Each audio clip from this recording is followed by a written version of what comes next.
Isang mapagpalang araw sa inyong lahat, Luzon, Visayas at Mindanao, saan man kayo sulok ng mundo. Mag-ingat kayo palagi mga kabayan. Dito na naman tayo sa Pasay, Manila Bay Reclamation Project upang mag-update mga kabayan. Wala tayong natatanaw ngayon na ano dito, nagbubuhos ng buhangin, kundi dito yung dredging vessel lang ito mga kabayan, o dalawa yung ano nandun sa kalagitnaan binubuhusan mga kabayan. Dito naman galing dito sa dredging vessel na ito. Ando yung dulo, yan maliit na yan mga kabayan, yan maliit na barko na yan, yan andun yung dulo, yan na bumubula sa likod yan mga kabayan. Yun ang dulo nitong ano, pipe dito, nakakonect dito sa ano, dredging vessel na to. At saka doon, no, yung makita nyo yan, pumuputi rin yan mga kabayan. Galing naman sa ibang dredging vessel yun mga kabayan, binubuga doon. Ayun na yung ano, pinapalawak nila mga kabayan, itong isla na to. Matatanong mo lang yung kabuuan yan mga kabayan pag nandun ka sa Sky Garden dyan sa taas ng MOA.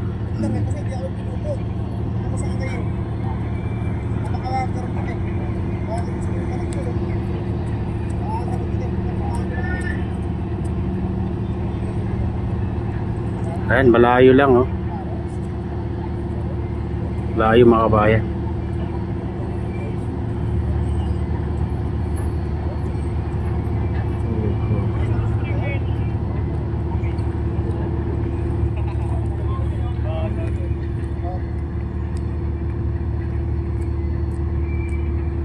Ito yung ano, hindi siguro hindi pa ano to, naubos yung kinambak nila dati dito mga kabayan na buhangin. Ayan.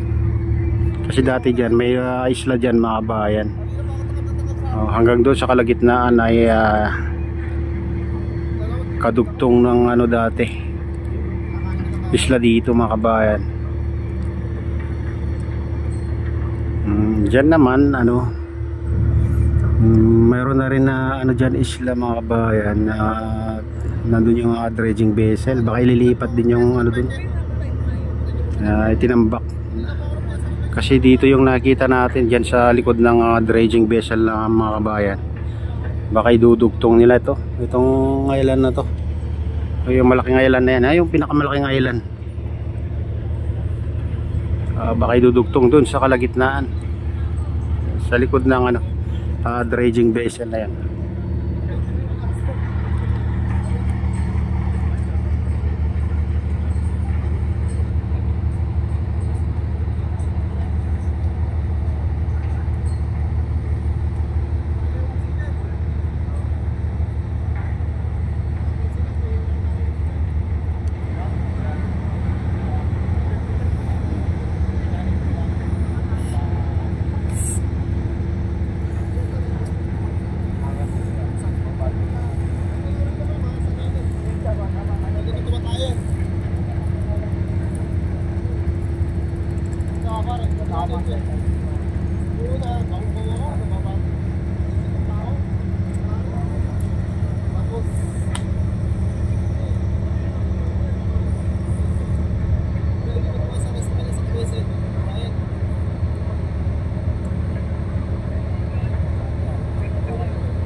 Medyo ano, mapag na naman mga kabayan, kaya ganito yung kulay ng video natin.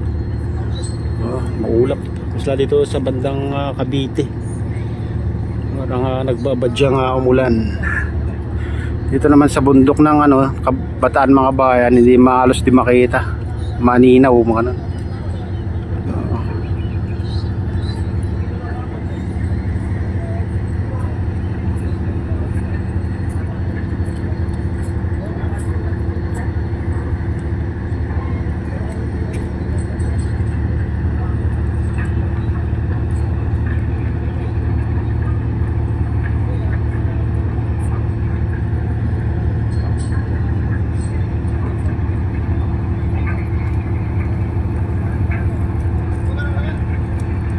Siguro ito mga kabayan, pinapalalim nila. Kasi nandyan din yung crane mga kabayan. Yan ang pangukay talaga yan sa ilalim, pangtanggal talaga ng burak, mga buhakin sa ilalim. Itong crane na to kinakarga rin sa mga barko mga kabayan, yung nakakot dyan sa ilalim. Siguro pinapalalim talaga yan, banda dyan, kasi dyan naman dadaan yung tubig galing Baklaran mga kabayan, kung sakaling yung bumabaha dito. Diretso pag punta sa gitna. Buti nga tinanggal nila yung nandito mga kabayan, maliwalas na tignan papunta sa gitna.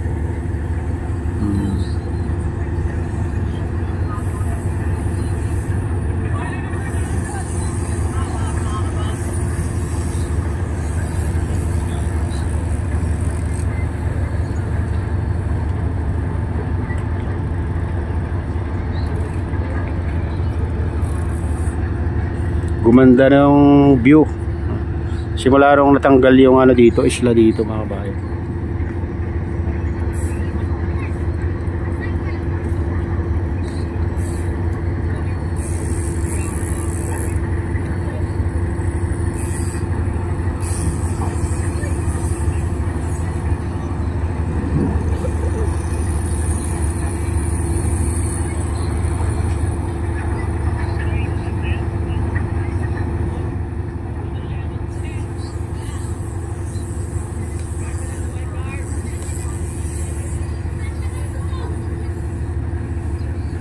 Dito naman mga ilang buwan lang yan mga kabayan, sigurado. Malawak na yung island na yan.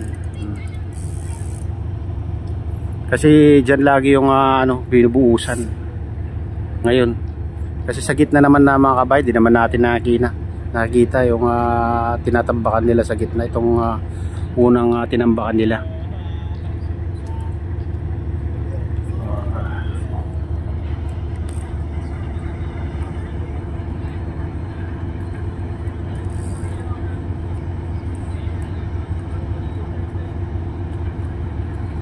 Yan mga kabayan, ito na yung latest update dito sa Pasay Manila Bay Reclamation Project. At shout out nga pala sa lahat ng OFW, mga immigrants sa ibang bansa. Shout out sa inyong lahat. Shout out din sa lahat ng vloggers. Shout out din sa lahat ng sumusuporta sa aking YouTube channel. Sana hindi kayo magsawang sumuporta. Shout out din sa lahat ng viewers, mga nagla-like, silent subscribers, silent viewers, mega loud. Shout out sa inyong lahat mga idol, mga kabayan. Ayan, shout out din kay Kuya Iyo, kay Atilin, kay Kuya Rick sa aking business, sa utol ko dyan sa Honolulu, Hawaii na si Nestor, at sa lahat ng tropa dyan sa Honolulu, Hawaii, mega loud. Shout out sa inyong lahat.